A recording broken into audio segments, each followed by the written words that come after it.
کله او څنګه د اسلام قبول کړ؟ ما بالاخره په 23 کلنۍ کې اسلام قبول کړ. تر هغې وخته ما څېړنه کوله، خو موسیقي او ځینې نورو کارونو ته مې شا نه وه کړې.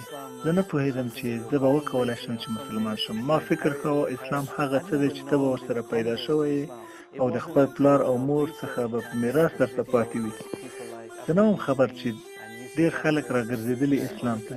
په دې نه وم خبر تر څو مې چې څېړنه وکړه او ویډیوګانې مې وکتلې په یوټیوب کې د مسلمان شوو کسانو. نو ما وویل دوی مسلمانان شوي دي او زه هم کولی شم مسلمان شم.